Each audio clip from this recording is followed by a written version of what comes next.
ચાલો બાળકો, આપણે ફરી હાજર છીએ એક નવા વિડીયો સાથે. ધોરણ 6 ગણિત એકમ કસોટીનું સોલ્યુશન છે ડિસેમ્બર 2020નું.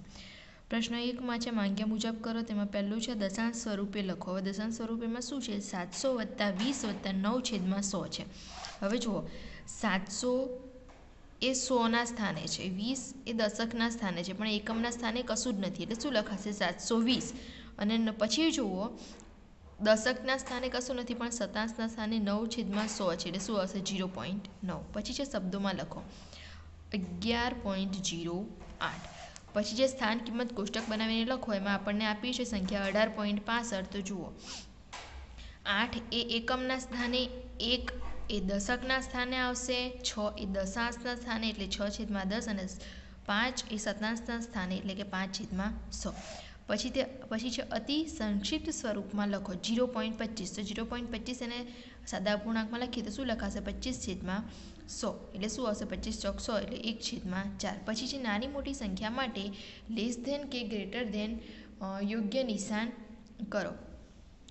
અહીંયા છે 0.5 મોટા કે 0.6 મોટા, તો 0.6 મોટા થશે, બરાબર.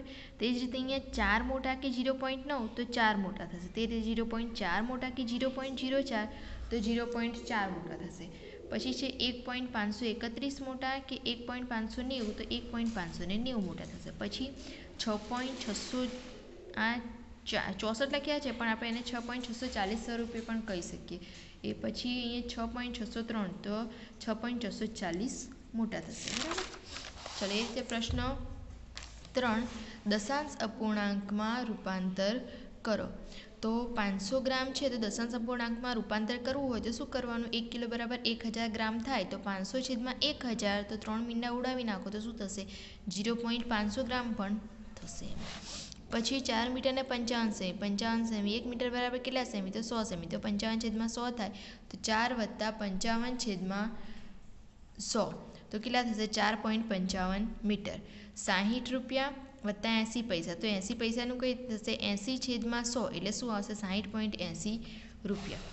પછી છે પ્રશ્ન 4માં સરવાળો કરવાનો છે. 280.59, 24.2 અને 38.0. તો અહીં જુઓ, એકમ નીચે રહેવા દેવાનો, દશકનો દશક નીચે, અને શતાંશ દશાંશ એનો પણ એ રીતે આવશે. જુઓ, 9 નીચે કશું જ નથી, તો 9 એવા ને એવા. 5 + 2 કેટલા થશે? 7. પોઈન્ટની જગ્યાએ પોઈન્ટ. 4 ને 8 12, 2 વધી પડી 1, 8 ને 1 9, 10 11, 12 13 ને 14, એટલે 4 વત્તા ઉપર 1 જશે વધી, તો કેટલા આવશે? 342.79. પછી બાદબાકી કરવાની છે. 5.306 ઓછા 2.052. હવે જો 6 માંથી 2 જાય તો 4 રહે, 0 છે એટલે આગળથી વધી લેવી પડે. દસકો લીધો આપણે, તો 10 માંથી 5 જશે તો 5. હવે જુઓ, 2 છે, 2 માંથી 0 જાય તો 2 જ આવવાના, 5 માંથી 2 જાય તો કેટલા આવશે? 3. તો કેટલા આવશે? 3.254. ચલો, એ જ રીતે જીમીલે ગણિતની એક ચોપડી ₹37.50 અને વિજ્ઞાનની ચોપડી માટે 34.60 ખર્ચ્યા. તો જીમીલ દ્વારા ખર્ચવામાં આવેલી કુલ રકમ શોધો. હવે જો ખર્ચ્યા કેટલા તે કીધું છે, એટલે આ બંનેનો શું કરવો પડશે? સરવાળો. તો ચલો સરવાળો કરીએ. 0 0 0, 5 ને 6 11, 1 વધી પડી 1, 7 8 9 10 11 ને 12, 2 વધી પડી 1, તો 3 ને 3 6 ને 1 7. તો કેટલા ખર્ચ્યા હશે? 72.10 રૂપિયા એને ખર્ચ્યા હશે. પછી છે વિદિત દરરોજ 30 કિલોમીટર 50 મીટરની મુસાફરી કરે છે. તેમાંથી 10 કિલોમીટર 300 મીટર અંતર રિક્ષા દ્વારા અને બાકી રહેલ અંતર બસ દ્વારા મુસાફરી કરે છે. તો બસ દ્વારા મુસાફરી કેટલું અંતર કર્યું હશે? તો જુઓ, ટોટલ એનું 30.50 મીટર છે, અને બાકીનું છે 10.300. તો શું કરવું પડશે? 30.50 મીટરમાંથી 10.300 બાદ કરવા પડશે. તો ચાલો બાદ કરીએ. તો જો 30.50, એક શૂન્ય ઉમેરવું પડે, કેમ? અહીં નીચે છે એટલે ખાલી આપણે ઉમેરીએ છીએ શૂન્ય. તો એટલી મુસાફરી એની કુલ મુસાફરી છે. 10.300 મીટરની મુસાફરી શાના દ્વારા છે? રિક્ષા દ્વારા છે. અને આપણે શોધવાની શાની છે? બસ દ્વારા. તો ચલો બાદબાકી કરીએ.